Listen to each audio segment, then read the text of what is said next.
जय हिंद फ्रेंड्स, स्वागत है आपका अपने YouTube channel GS global study में।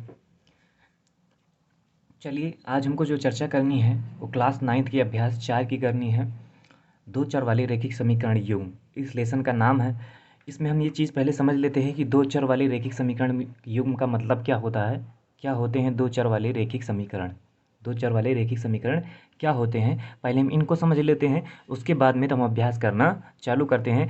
यही सारी चीज़ें जो पूरे अभ्यास में आएंगी उन्हीं की चर्चा हमको करनी है। देखिए, दो चर वाले मतलब कितने चर होंगे? आपको पता है कि जितने भी नंबर होते हैं, जितने भी नंबर होते हैं, जैसे कि 1 हो गया, 2, 3, 4, 5, ऐसे डॉट डॉट डॉट जितने भी नंबर होते हैं वो क्या होते हैं? वो चर होते हैं। वो क्या होते हैं? वो अचर होते हैं। वो क्या होते हैं? अचर होते हैं।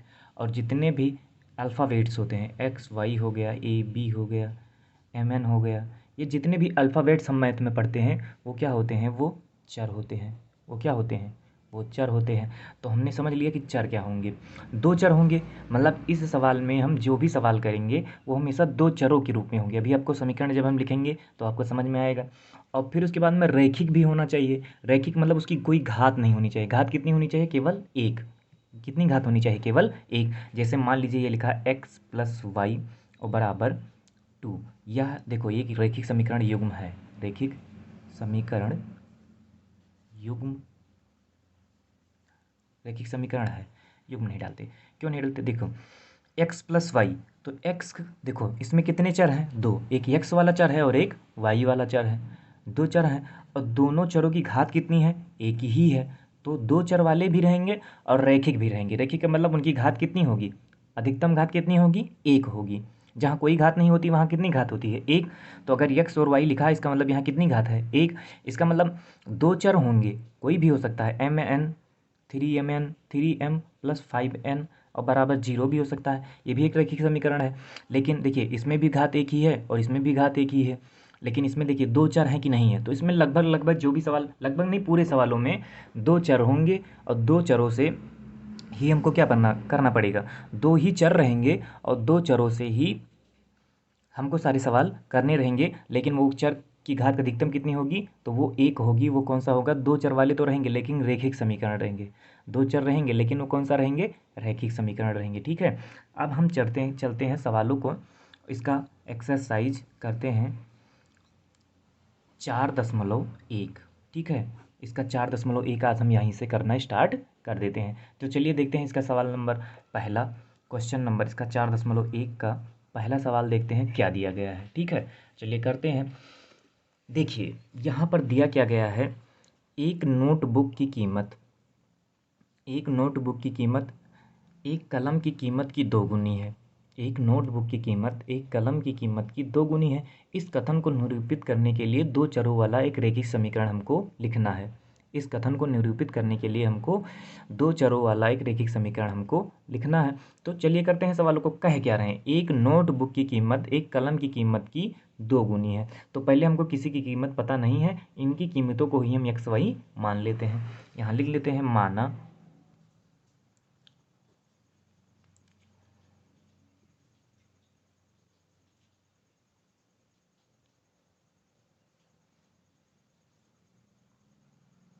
माना नोटबुक की कीमत, नोटबुक की कीमत,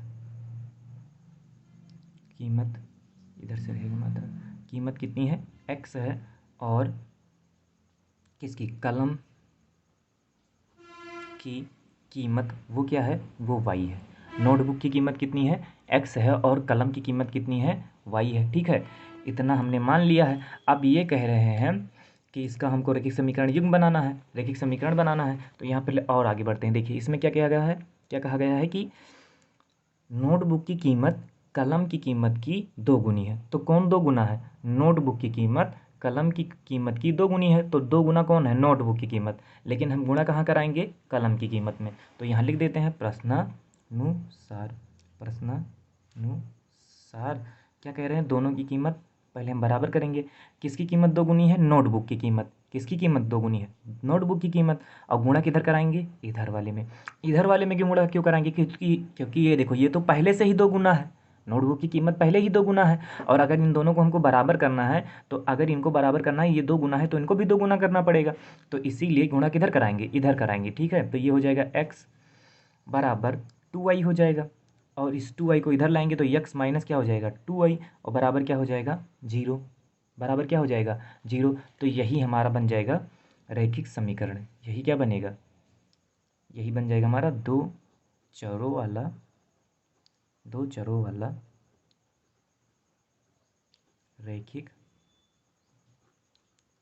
समीकरण। यही हमको बनाना था, हमने बना लिया है। अब इसका आते हैं सवाल नंबर करते हैं दूसरा। सवाल नंबर दूसरे में कितने सवाल दिए गए हैं, 8। बिल्कुल आसान से सवाल है, एकदम आसान है, कोई कुछ में आपको कुछ नहीं करना है। देखिए, रैखिक समीकरण युग्म को ax प्लस बी ए वाई और प्लस सी के रूप में व्यक्त कीजिए और प्रत्येक स्थिति में ए बी सी का मान ज्ञात कीजिए। क्या कह रहे हैं, निम्नलिखित रैखिक समीकरणों में ax plus B Y plus C के रूप में व्यक्त करना है, और व्यक्त करने के बाद उनका मान हमको निकालना है। तो चलिए करते हैं। ठीक है, पहला जो सवाल इसका क्वेश्चन नंबर दूसरे का जो पहला है वो लिख लेते हैं। वो क्या दिया गया है, 2x और प्लस 3y और बराबर कितना दिया गया है 9.35 का बार, ये दिया गया है। अब देखो इसमें क्या है, पहले हमको इसको किस रूप में व्यक्त करना है, तो इसको पहले हमको व्यक्त करना है किस रूप में, ax प्लस बी वाई और प्लस सी बराबर 0 के रूप में व्यक्त करना है। अब इसमें देखिए सी कहाँ है, वो सी बाहर है, सी कहाँ है बाहर है, बराबर के इधर है। तो पहले इसको हम इधर लाएंगे, तो इसको इधर लाएंगे तो ये 2x और प्लस 3y, और ये जो इधर प्लस में है इधर आएगा तो किस में हो जाएगा माइनस में। तो 9.35 और इधर कुछ नहीं बचेगा, बराबर वाला जब इधर के चला आया तो इधर कुछ नहीं बचेगा, तो इधर कितना हो जाएगा 0।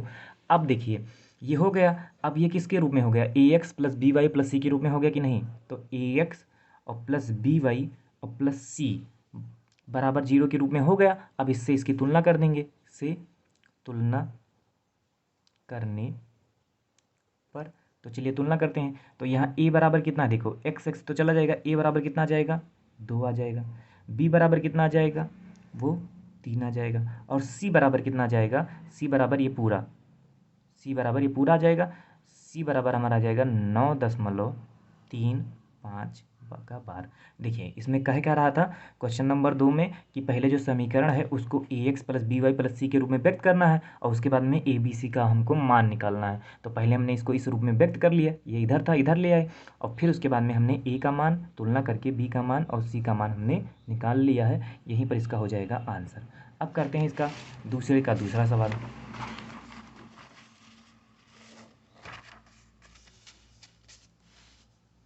यहाँ डाल देते हैं दूसरा सवाल। दूसरा सवाल क्या दिया गया है, तो दूसरा सवाल है हमारा, यहाँ लिख देते हैं क्या है, x माइनस वाई बटे 5 माइनस 10 बराबर क्या है 0।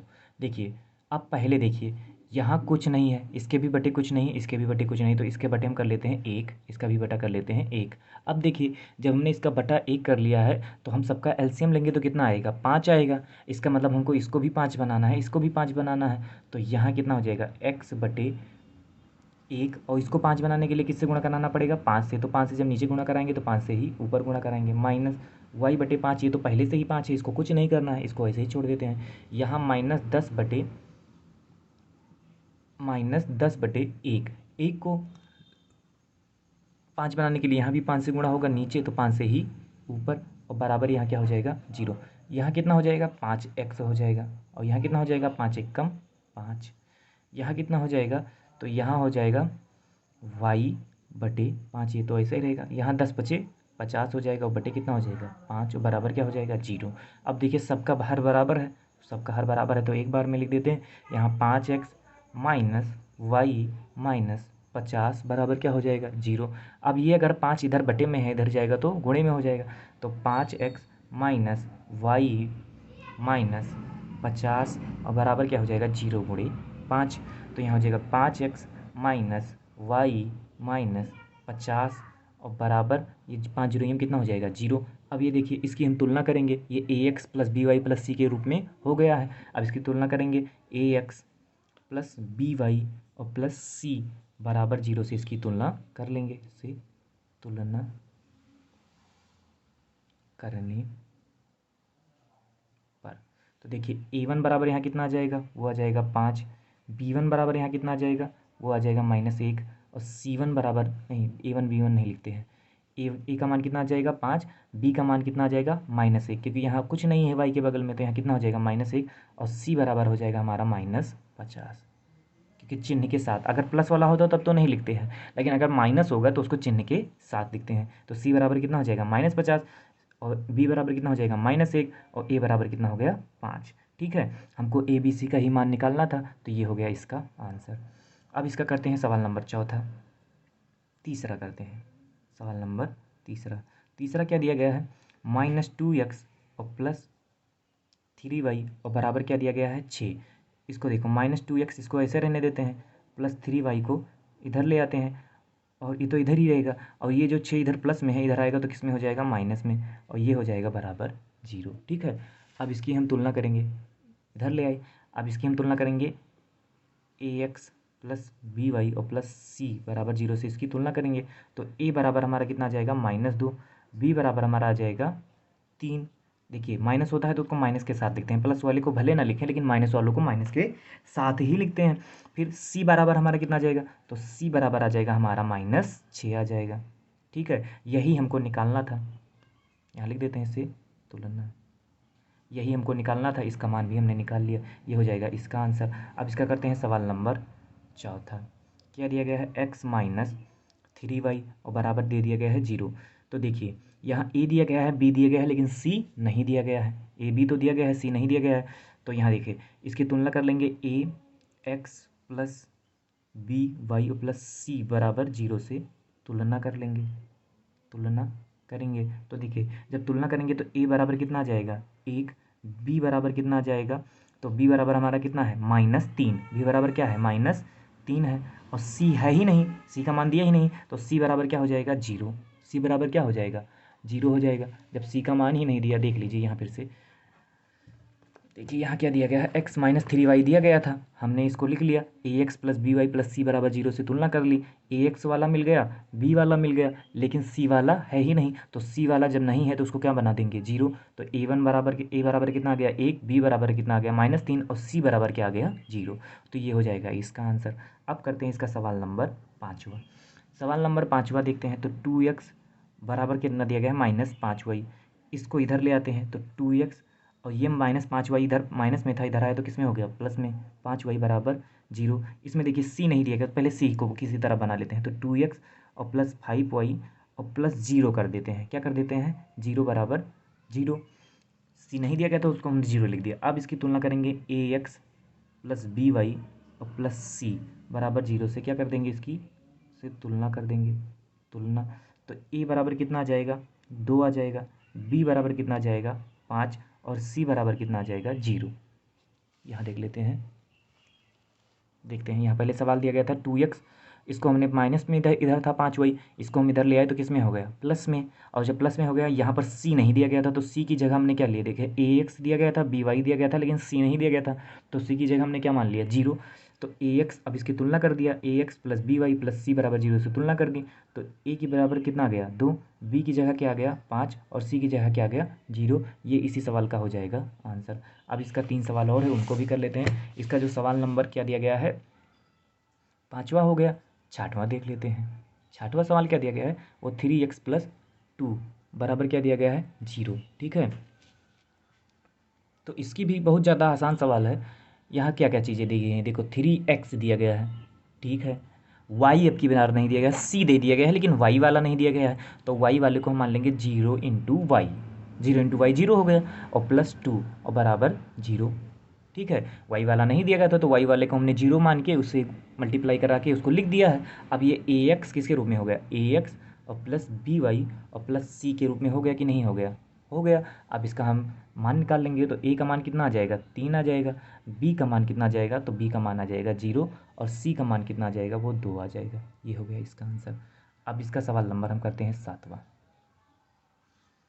y - 2 दिया गया है बराबर 0। देखिए इसमें क्या गायब कर दिए हैं, इसमें x वाला गायब कर दिया, y वाला है c वाला है, लेकिन x वाला गायब किए हैं, तो हम इनको क्या मान लेंगे 0 × x और +y और -2, ये मान ली 0 × x मतलब 0 ही हो गया, तो कोई मतलब है ही नहीं, लिखा कितना है, इतना ही तो। लेकिन हमको ax plus B Y plus C के रूप में व्यक्त करना था, तो ये ax plus B Y plus C के रूप में व्यक्त हो गया। अब इसका तुलना किससे करेंगे, ax प्लस बी वाई और प्लस सी बराबर 0 से तुलना करेंगे। ठीक है, तो यहाँ a बराबर कितना आ जाएगा 1, b बराबर कितना आ जाएगा 1 और c बराबर कितना आ जाएगा -2।